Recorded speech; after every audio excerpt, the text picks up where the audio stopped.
desculpas dele, tentando, que nunca será possível, justificar a ausência dele nessa efeméride, se assim podemos chamar, que é esse encontro. Muito bem, mas também me pediu que dissesse da alegria de ter podido ser partícipe dessa iniciativa que tem toda o mérito, tem todo o mérito da Defensoria Pública. Quando, por orientação do deputado Geraldo Coutinho, nós encaminhamos o pleito ao assessor parlamentar da Defensoria, o Dr. Francisco Messias, um eterno batalhador pelas coisas sociais, que encaminhássemos então o pleito dos monoculares, a pessoa do César Lippe, de que a Defensoria tivesse um olhar diferenciado para esse tema. O doutor Francisco o fez, e o doutor André e todos os defensores que compõem a área social se debruçaram sobre o tema e nos surpreenderam. E eu falo em nome, não só agora em nome do deputado Geraldo Coutinho, como parlamentar, e em nome do seu gabinete, não só em nome do primeiro secretário, mas em nome de todo o parlamento fluminense. Porque naquela altura o presidente da Comissão de Saúde era o deputado Jair Bittencourt. E quando dissemos a ele, a Defensoria fará uma normatização desse tema, o deputado Jair Bittencourt, não é que ele seja pouco crédulo, doutor André. Ele falou, não acredito. Bom, hoje ele é secretário de Agricultura e não está no parlamento. Mas já fizemos chegar a ele, que saiu via WhatsApp. Então aconteceu. Então é uma honra poder contar com esses quadros dos operadores de direitos públicos, que são os defensores públicos, que não se curvam de olhar um olhar social para os que mais precisam da atenção jurídica no nosso Estado. Oxalá, doutor André, doutor Francisco, doutor, perdoe-me, esqueci o nome, doutora Elisa, que os senhores continuem à frente desse organismo com essa visão e com esse olhar.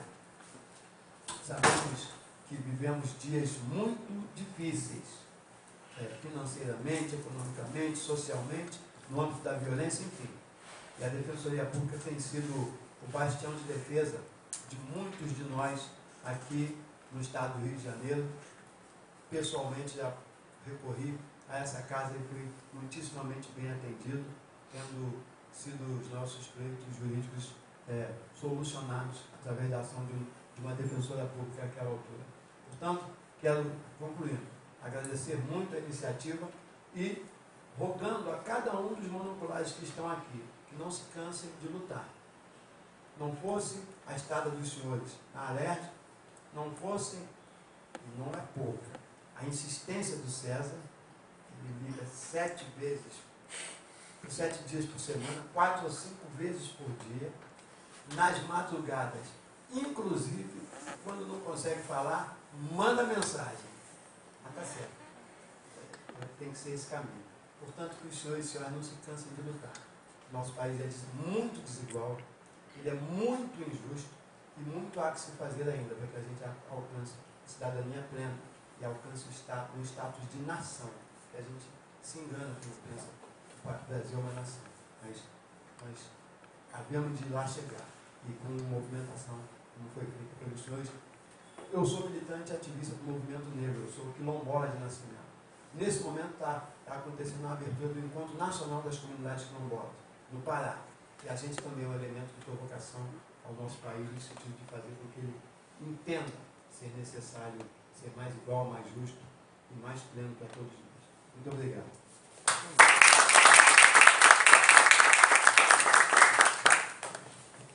Passamos a palavra do senhor César Lippe, é o representante da Associação dos Monoculares.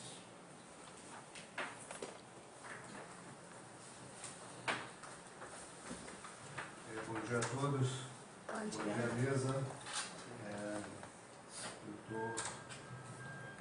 Doutor André, doutor Francisco, nosso embaixador Naide, doutora Elisa, e aos todos os companheiros monoculares.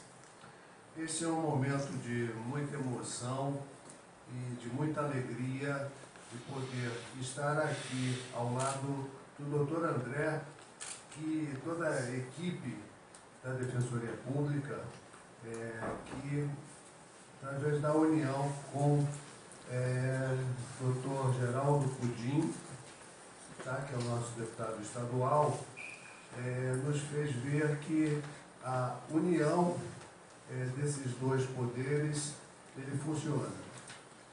E com isso tivemos a alegria da sensatez de conseguirmos, através da Defensoria, aquilo que estávamos precisando para conseguirmos alavancar um parâmetro essencial para que possamos ter nossos direitos reconhecidos como deficientes visuais.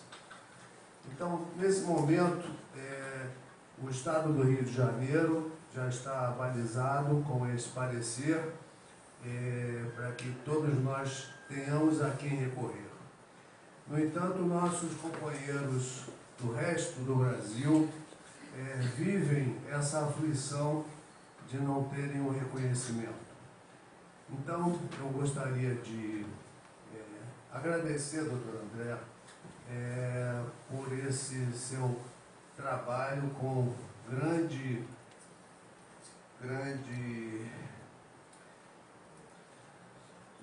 como eu posso dizer, não é nem utilidade, é um trabalho para dignidade humana, porque tem pessoas, nós ainda estamos aqui podendo conversar, tem outros tipos e graus de deficiência visual que as pessoas até se escondem, não podem ir à escola porque são vítimas de bullying e também não têm os seus direitos reconhecidos. Então, gostaríamos de pedir ao senhor para que o senhor fosse nosso representante junto às demais defensorias públicas do Brasil para que este parecer ele seja estendido e nós tenhamos um padrão jurídico em todo o nosso país.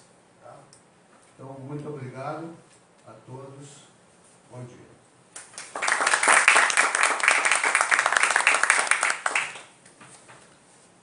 Com a palavra, o excelentíssimo senhor, Defensor Público-Geral do Estado do Rio de Janeiro, André Castro.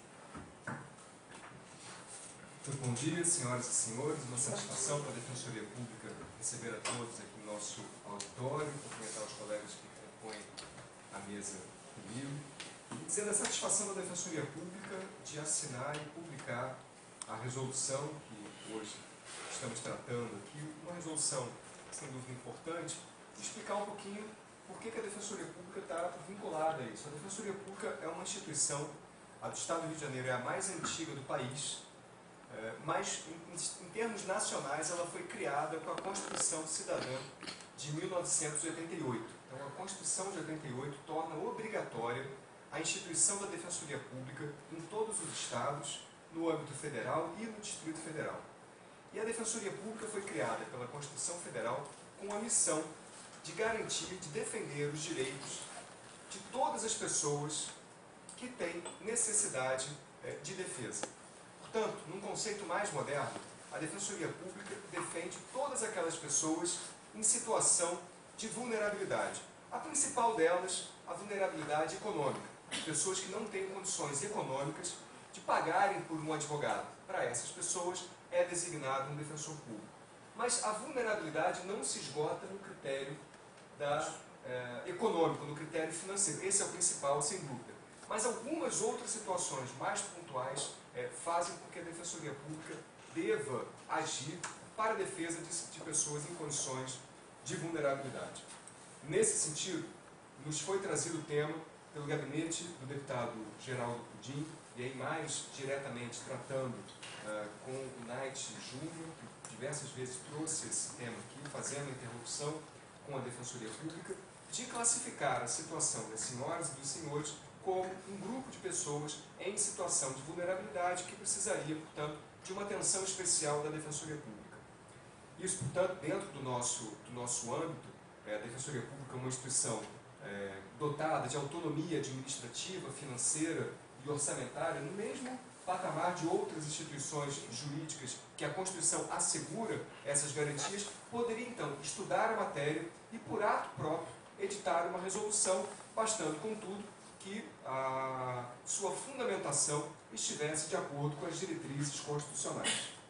Portanto, esse estudo foi feito, mais especificamente, por 3 defensores, a começar pelo Dr. Francisco Messias, o defensor público Pedro Gonzalez, que é o nosso defensor do Núcleo de Direitos Humanos na área da pessoa com deficiência, e a nossa assessora jurídica que rematou o parecer, que é a doutora Elisa Cruz. Portanto, a matéria, devo confessar, a minha participação não foi grande, a matéria me veio pronta, coube a mim assiná-la.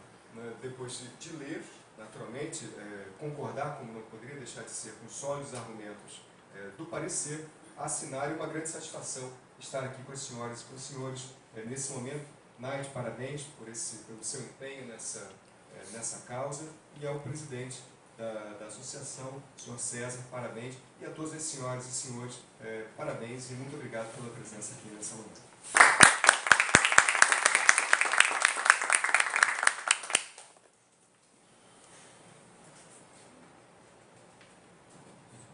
Se for permitido, doutor André, os monoculares têm uma aura, diriam os latinos italianos, aí está mais perto do César, da DITEGA, em nome da Defensoria. Eu acho que ele lhe passou as mãos, mas num ato muito singelo, discreto, que vai na contramão do tamanho desse feito da Defensoria. Então, se me for permitido, já fiz, a gente tem algumas características, uma delas é ser excessivo no que nos é dado por direito. Então, César, publicize a entrega do diploma ao doutor André, e assim fazendo, passa a Defensoria. Doutor André, em função de tudo que já foi dito e por esse trabalho de equipe, o senhor bem ressaltou, né, sobre o trabalho de todos os defensores, gostaríamos de encaminhar, através do Instituto Íris, tá, esse agradecimento por tudo de bom que o senhor e toda a equipe está causando aos monoculares do Rio de Janeiro, que, se Deus quiser, será estendido a todo o Brasil. Tá? Obrigado.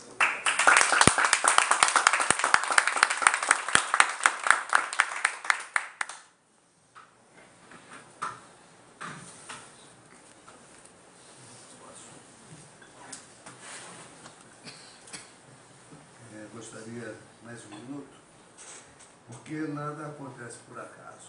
E nós temos, na realidade, um embaixador. Por quê? O embaixador é aquele que ele luta pelo aquilo que ele acredita. Então, Naide Júnior, ele foi incansável em toda essa luta.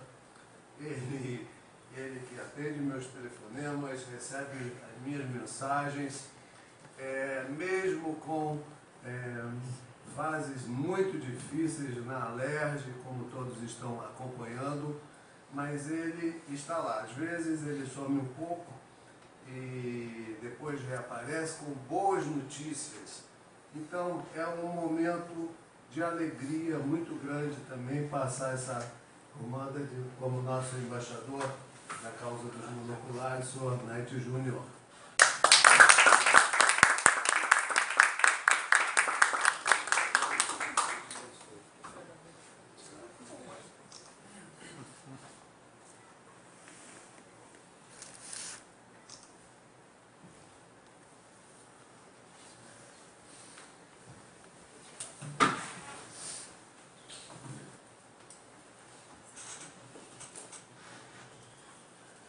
Ainda fomos recepcionados aqui na Defensoria do Dr. Francisco, que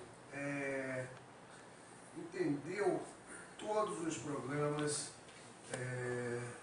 nos quais passamos e com toda a sensibilidade ele soube dar um encaminhamento ao que teve esse desfecho. Tá? Então, gostaria também de passar ao doutor Francisco um agradecimento muito grande por todo o seu trabalho em prol da causa dos monoculares.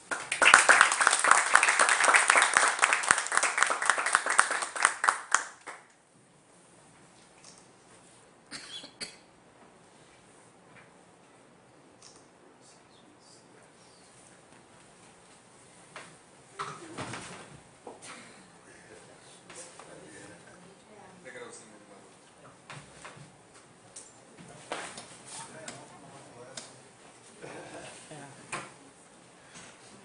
Senhoras e senhores, Não, quero agradecer a todos.